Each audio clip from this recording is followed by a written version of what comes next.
Don't step too close to the head. Stepping too close to the head provides easy access for your opponent to get underneath your hips and enter X guard. X guard is such a powerful guard, and one you should always look to avoid being put in. A trigger to enter X guard is seeing your opponent step close to your head. The guard passer steps close to your head, boom, X guard. Which is why you don't want to make the mistake of stepping close to the head and provide that trigger to the guard player. I make mistakes too and left myself vulnerable here to X guard, but shame on me as I know better and I had to correct my mistakes. But don't step too close to the head unless you feel like going for a ride. Use your shin to consolidate the pass. You need to pin your opponent to the mat. And if you don't have grips with your arms which accomplish that, then instead you need to use what's available, your legs. Or in other words, your frames, your shins. This is what knee on belly is used for, controlling your opponent by pinning their back to the mat when you lack the ability to do so with your arms. It should really be called shin on belly, as people mistakenly think that it's a pain position, used to drive your knee into your opponent and torture them. Rather, it's actually a tool, and a useful one. Additionally, when passing around the guard from the outside, it can often take too much time to drop down to a chest-to-chest position to secure a position, and the guard player may be able to position their frames in the way. By going knee on belly instead, it's a quicker route to controlling your opponent as your legs are much closer to their body than your arms are. Use your shin to consolidate position when you need to, either during or after the pass. When you can't control your opponent's torso with your arms, control their torso instead with your shin. Minimize the amount of time spent on your knees. Unless you have pinned your opponent's back to the mat, rarely is it a good idea to be on your knees when passing. If your opponent's back is pinned to the mat, it's absolutely okay and is often a good thing to be on your knees, but if you haven't yet pinned your opponent's back to the mat, then you haven't yet limited their mobility and their offense as a result. You haven't taken away their ability to use their grips offensively to sweep or submit you. Because how do you pin someone's back to the mat? Your grips, such as the crossface, underhooks, body locks, inside position. If you don't have grips which control them, they then have the ability to take grips that control you, and this can lead you to being swept or submitted. You have less base on your knees than you do on your feet, as your body weight can fold over your knees easily to be swept.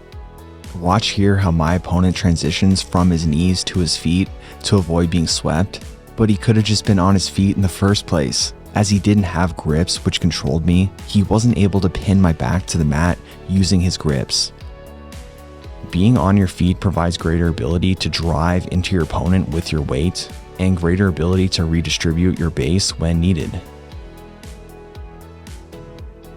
Even passes that seem like you're on your knees, you're actually on your feet, you're on your toes, driving your weight into your opponent. Very rarely will you see me on my knees passing, unless my opponent's back is pinned to the mat. I had to search through a ton of rolls to find even one example. Briefly, I get a bit lazy so I can rest, and I get right back to my feet. It can be okay to briefly be on your knees to rest or set up grips, but hanging out on your knees in no man's land is more often than not a bad idea. Disengage to re-engage. In Jiu-Jitsu and in life even, sometimes you need to take a step back to take 2 steps forward. For example, if you lose a grip that controls your opponent and you're at risk of their attacks, it can be wise to keep yourself safe and just get out of there. Or you have good grips, but you're not controlling your opponent well enough and you risk them advancing position. Sometimes you may even have good grips but can't get anything going. You may need to disengage a bit to go path of least resistance. If your opponent is making it too difficult to take grips on them, you can fight the grip fight all day and put on a full display of the definition of insanity, doing something over and over again and expecting different results. Or you can simply get out of there and look to come back with a different approach. Or maybe you find yourself on your knee or knees without the ability to pin your opponent to the mat. You can always disengage to your feet and then proceed.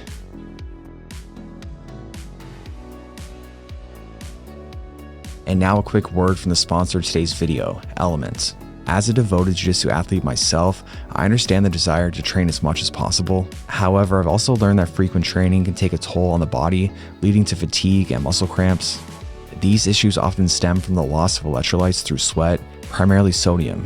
And when these electrolytes aren't adequately replaced, that's when those muscle cramps and fatigue kick in, which is why I started drinking Element. Element is a tasty electrolyte drink mix with a science-backed ratio of sodium, potassium, and magnesium. It contains no sugar, no coloring, no artificial flavors, none of that junk.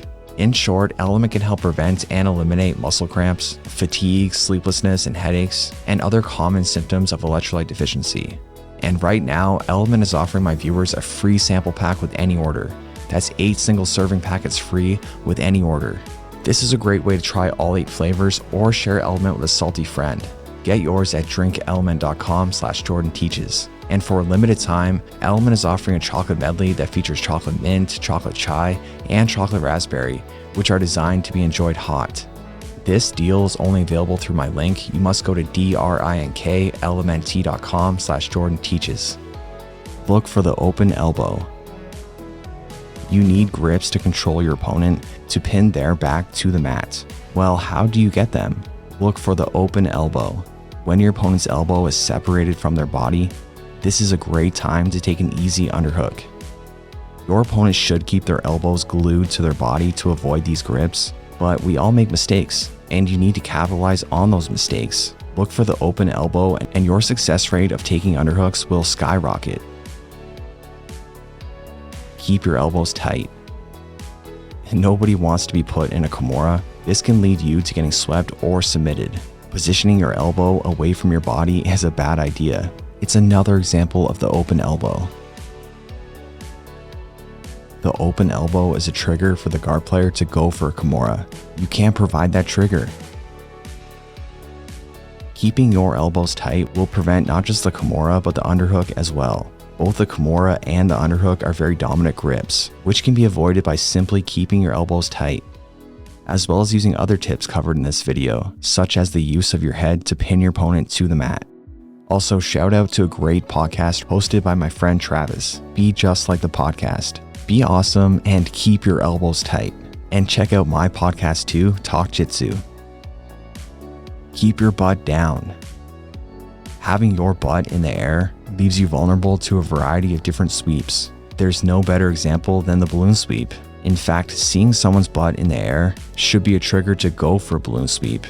You don't want to have your butt in the air unless you're all the way forward, meaning that your head is either on your opponent or your head is on the mat. You can't go any more forward because you're already forward.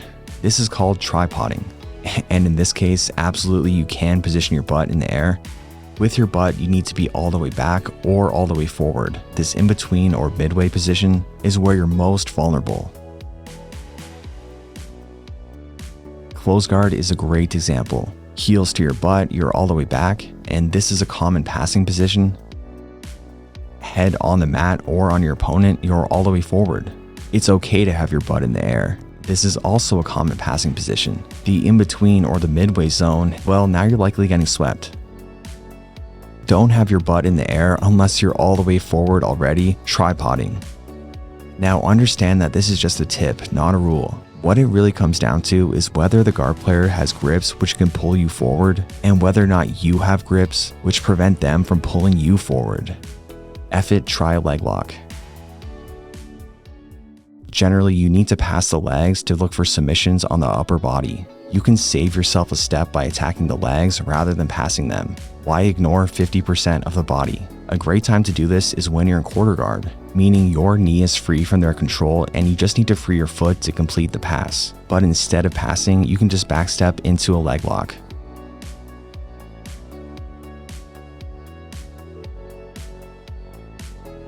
F it, try a rolling front headlock. I love rolling front headlocks and I do them all the time on the channel. You can pass the guard by doing a forward roll as you enter into the front headlock, where you have controlled one of your arms underneath their chin and one arm underneath their arm. From here, you have guillotines available, anaconda chokes available, and more. And you can simply just use it to take top position. This is the most important tip of all. Make sure to pick up my Jiu-Jitsu theory course to learn even more about passing, as well as important concepts such as inside position, layers of defense, long frames, short frames, and more. Alright, thank you for sticking around till the end of the video. If you're still here, please leave a comment or a fist bump, and I'll see you guys next time.